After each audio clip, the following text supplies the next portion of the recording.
Tag TV and Tag Radio be seen and heard by both technology users and technology producers throughout the state of Georgia and around the world. Low cost, big benefits, powerhouse online branded video and audio has arrived. Tag TV, Tag Radio, there's a lot more to know. This edition of Tech Talk is brought to you by Globalspeak.com, new media consultants, corporate video and audio communications, video and audio production and distribution, live and virtual event production. Tag TV and Tag Radio is a service of Globalspeak.com, creatively delivering powerful marketing, video, and audio solutions. It began as a merger of three of the state's largest technology organizations. The year, 1999. Boom gave way to bust for the dynamically expanding and evolving technology industry. Around the world, companies and organizations were forced to reinvent themselves. Soon, bust gave way to recovery. The Technology Association of Georgia emerged with a refined mission and a renewed commitment and a new president. Today, TAG is an unmatched way to network with peers, to grow professionally, to find a job or hire an employee, and to grow your skills. With over 16,000 members representing 1,700 plus tech and tech-enabled companies, TAG is a leader in the technology industry and the largest organization of its kind in North America. Thought leaders from companies large and small, executives of Fortune 500 companies, investors, service providers, government and civic leaders, and entrepreneurs. Greetings, everyone. It's Tuesday, December 11th, 2012, and this is a special annual year-end review edition of Tech Talk, as we speak with Tech Association of Georgia President Tino Mantella. It's all about the organization's achievements, its activities, and proactive economic and government development actions in 2012 and plans for 2013. I'm your guest host, Frank Baia. First, 2012. In a mere few years since the start of its recovery from the tech bubble boom and bust, TAG stands now as the premier technology organization in all of Georgia, one of the leading in all of the southeastern United States, and the largest of its kind in North America. That's right, 17,800 members, 1,900 member companies and growing, 200-plus events a year, including the biggest and most anticipated event of the year, the Georgia Technology Summit, and 31 societies, specialized groups that encompass a wide spectrum of disciplines, from international business to raising capital, from outsourcing to project management, technology and entertainment to offshore development solutions, and more, much, much more. It's a new world for tech, and TAG is out in front, expanding its reach and mission with chapters in Augusta, Middle Georgia, and Savannah, and has become a leading organization in the 50-state federation of organizations known as the Technology Councils of North America.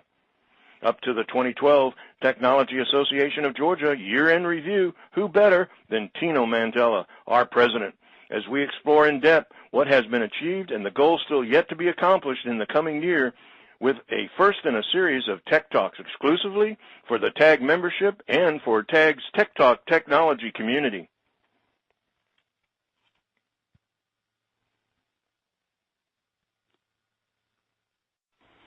Well, Tino, it's always a interesting paradox to invite you to Tech Talk, seeing how you're normally the host and the interviewer rather than the interviewee. But Tino, welcome to Tech Talk. Hey, thank you. This is fun to be on this side of the program.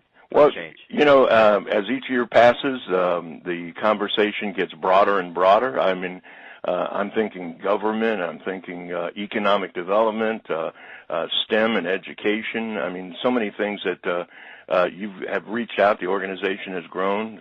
Seeds that were planted years ago that are now beginning to bear fruit, new planting of new seeds that are just sprouting up.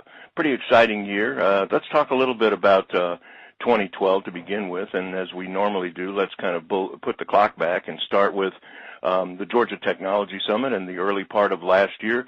Maybe tell us a little bit about some of the occurrences then.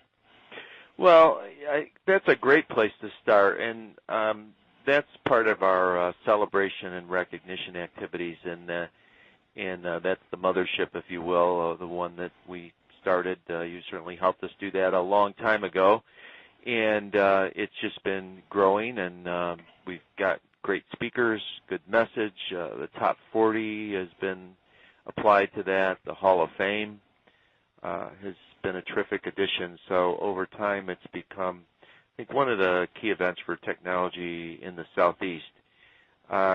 We had over 1,000 people again. We hit all our goals in respect to the impact we wanted to have and also the financial impact. And that was a great, I'll call the leadership program in respect to kicking off the year and all the other celebration and recognition activities we had. One interesting thing is under my COO, Melanie Brandt, working with the societies, and the societies get a lot of credit for this, but many of them have created their own major flagship event. So when you look at TAG over the course of the year, we have about a dozen different major events that are all around celebration and recognition with a with a different niche, if you will. So it's onward and upward. A few of the other societies are looking to build into 2013, which I know we'll get to later. Well, that's a pretty interesting strategy. I think the obvious original concept for the Technology Summit was really to validate an industry that was kind of scattered around and independently involved in different actions or functions, we'll say sectors of the technology industry, and gradually, by way of, say 1,000 people, 1,000 people are 1,000 leaders, 1,000 executives, 1,000 CEOs, CIOs. And when in those early days, I think there was a lot of handshaking and networking and going, oh, I didn't know you did that, and I didn't know who you are. And then over the process, that's magnified to the degree that it is, and I think you're being humble when you say I think it is probably the premier technology event in the Southeast now, that now the next step has been to propagate that across all of the societies by actually creating an environment in which those individual now segmented functions are beginning to mature out as their own individual ecosystem. So I think that that started out maybe as a ceremony or celebration that is really kind of magnified into a pretty sophisticated strategy. For sure, and it's a great way to, for example, recognize our leadership that have done a lot for the community. This last year we recognized 3 people, which was a bit unusual in the Hall of Fame, and then, of course, we had our top 40 and top 10 technology companies recognized for their innovation. So, we're looking forward to continuing to build on that program. Well, and you can only think about where it's going to go from here. And I guess really that kind of segues, although I don't want to jump into it right away, into state outreach, in which we're going to and have already begun to organize state chapters, and that's kind of a progression of that same society kind of concept, I guess, in a way. Yeah, well, Frank, a few years ago, this was just something on the planning documents when the board and staff said, we are the Technology Association of Georgia, and we are in a great position to do more than we've done in the past in respect to impacting the technology industry around the state. We want to be a top 5 state for technology, which is our goal. We need to think beyond metropolitan Atlanta. And that combined with the opportunities to really reach into some of these pockets of technology and innovation that a lot of people in metropolitan Atlanta area may not see. So we started and we opened an office in Savannah and hired a staff there a couple of years ago. And then last year we opened up Augusta and Middle Georgia around the Macon area. And earlier this month we also opened up, had our first meeting in Columbus, and we've been approached by Henry County to start something there. So each year we're wanting to build on the depth of the places that we're in, and then. Well, as you're talking, I'm thinking we're just in January. This is just, no, I'm kidding. I think this happened, for me, it started with actually the year prior, but began to be implemented the first part of the year. But, okay, so I guess I want to cover a lot of things. I know that many times I've heard you speak in terms of TAG being, developing it into its own sort of marketplace, and I think what you really kind of referred to as a marketplace of ideas, a marketplace of business, a marketplace of education. Let's go now to the sort of into the next area. We've talked a little bit about the Georgia Technology Summit. Needless to say to our listeners, it's coming up again. It won't be very long. In fact, I think the organizing committee is already meeting. Speakers are being assigned. Sponsorships and underwriting are certainly available, so that's something that they may want to think about in terms of year-end budgets and looking to 2013.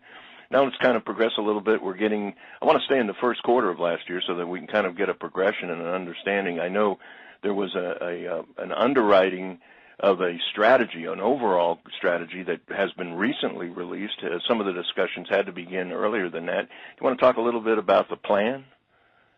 I'm talking about the JVN situation. Yeah. So JVN Consulting, great organization, good partners with TAG. We have a number of them that are really great organizations within TAG that are supporters in one way, shape, or form. Nebo's helped us with our website over the years. Arquetti helped us with marketing. Of course, Globalspeak, Frank, under your leadership, has helped us in a number of different ways. And JVN is up there at the top as well. And well, I think a lot of these people serve that function from a volunteer standpoint. Certainly they want recognition. Yeah. The purpose that I was bringing up, though, really is the fact that these things aren't happening spontaneously. Under your leadership and with Melanie and the other members of the staff and, of course, the board, you've got a plan. It isn't just something that you kind of get in at each day and try to figure out what am I supposed to do.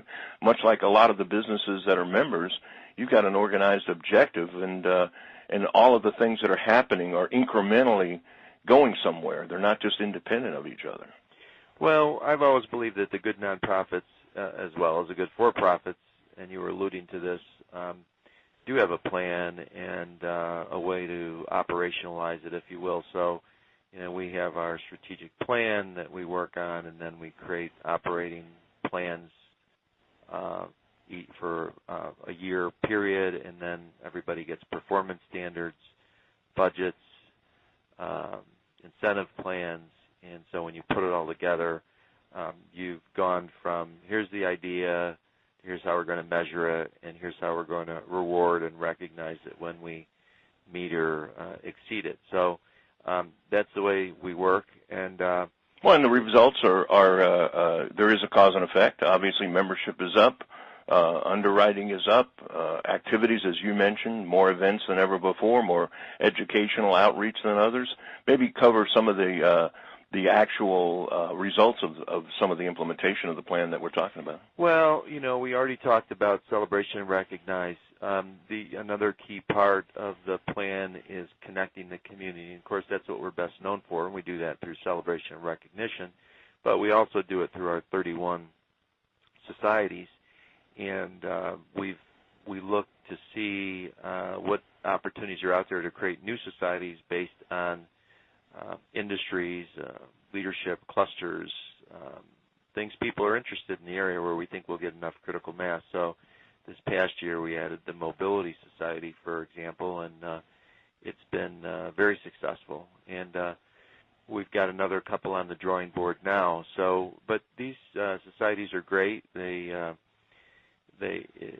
When you aggregate the results, there's over 230 meetings that take place, roughly 10,000 people that attend those meetings over the course of a year. And so they're the engine kind of underneath the tent, I think, that drives this connection. So if you're a big company or if you're an individual, there's great places for large company employees to go, individuals to go as well, and to connect for thought leadership and knowledge exchange. So that's the core of our connecting piece. And we're proud of the way that's been growing and developing, and the chairman of those groups and the boards that also volunteer their time, and we staff each one of those. So this is a very unique way to approach the technology association industry. No one else does this North America, and really been produced results. Well, I think it's a form of representation and I guess that's what you're pointing out, is that's really unique. It goes down to the individual member all the way through the societies, up through the leadership council, into the board, and into the clusters that you talked about. There's even the segmentation. I know that over the last couple of years, the development of where Georgia leads as far as supporting segments. Is the term super societies actually a designated term anymore? I mean, I've heard it kind of rumblings of it, and I guess is that now, like, for example, FinTech, the financial technology community, the health IT community, are actually now beginning to build out even bigger than, say, the I don't know if you could say a standard society, but would you call them super societies? Well, we don't use that term because they're all super societies any longer, but we do look at those societies that have the clusters that are the strongest. As you know, we've identified 7 where Georgia leads industries, and those are the ones that we think may have the most potential, at least over the course of the next 3 years. And we drive them a little harder, or they drive us a little harder, depending on how you look at it, to make sure that we're doing more than just 4 meetings a year, which unto itself is a good thing, 4 knowledge exchange meetings, thought leadership meetings. But now these groups that are evolving are doing summits and symposiums and certification programs. A few of them have done research. And so it's just creating more depth and breadth in respect to how we support growing these clusters that already have a head start, if you will. Well, I think they actually represent economic development. I think that what I'm choosing to call a super isn't necessarily a description that one's better than another, right? But they've grown to their own economy within the society itself. I mean, the recent health IT situation, I'm sure more business was conducted, as well as education and best practice exchange. But I know for a fact that there were people there that were there because they knew they could network, make contacts, and actually get business out of it. So I think it's source to consumption. I mean, it's almost the case where you come as a member to maybe network and get educated, but now we've got you all the way bridged over to the other side that actually allows you to more than just kind of be friends and make contacts, but actually get down to business. So I think there's a lot to be said about the evolution of those things. We've got a lot to cover, and I'm getting bogged down on a couple of things, but they're so important we could probably talk about them on a single show. But let's now progress a little bit into, I definitely want to cover government relations, because I think a lot of our members are probably aware, but many may not be, how active we are now in terms of at least representing the community's message to make sure that advocacy is getting into the discussion. But I think we're even going further than that. We are, and I think this will be a good place to end today's program, Frank, and then let's agree to pick up another segment here, because I think there is a lot more to talk about. We certainly both get excited about it, and we haven't got much into next year yet. So hopefully our listeners will want to hear the series of programs that we have on this. Sure. But government relations is something that we've traveled several years back to Pittsburgh, Pennsylvania, to visit the Technology Council there, and we said to their board members, we said, what's the most, give us the 3 most important things that the Technology Council of Pittsburgh does for you, and policy, legislation, government relations, government affairs was in the top 3 for every one of the board members we talked to. So we came back and immediately started our own government relations program, and now under a strong government relations task force and staff leadership of Richie Johnson, we're making headway. This is a long-term approach because first we have to educate the legislators on the importance of technology.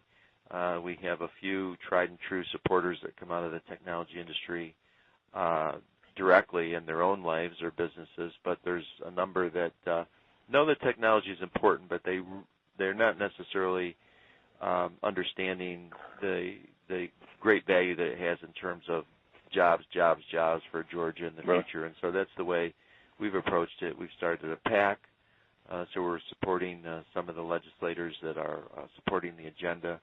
And we really go after issues.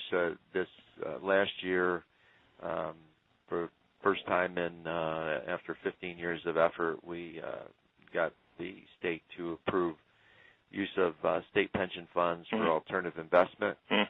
So that was a big step. And now we're just wrapping up a strategic plan for technology and science that we know the state will embrace. And we've got a couple big issues on the docket. We'd love to get the state to come up with a $200 million fund to invest in early stage and second stage growth companies. And we'll see where that goes. The budgets are tight, so it might take a couple of years, but we're tenacious about these things. Well, as you say, we've only just begun. I think what we're going to do is promise our listeners, our TAG members who are with us today on Tech Talk, that over the next several weeks, maybe moving into the first of the year, we'll hold a couple of more discussions about the evolution of TAG. Needless to say, just by the fact that we can't do it in a single presentation anymore is reflective of the dynamics and the growth that's happened over the last few years. So let's kind of call it for the day and maybe get back in the next, let's promise our listeners we'll get back again and we'll continue this story. And we're probably not even half into that first half of last year, no less getting into 2013. But as usual, congratulations again for yet another successful year. One of the great parts that I think about your job is that when you hear somebody tell you you're really doing a great job, it's because you've helped literally hundreds, if not thousands, of people to do a great job and be able to do better in their economics and in their education and growth in their own businesses. So there's a lot of good to be being done, a lot more to do. I know that you're heading out of town, going to be doing some field work as far as getting the Georgia brand out even beyond the state of Georgia. We'll just say thanks for what you've done. Let's plan to meet back here soon, and thank you very much for taking time out of what is obviously getting to be an extremely busy schedule to join us for a few minutes here on Tech Talk. Well, Frank, it's my pleasure. I look forward to the next conversation.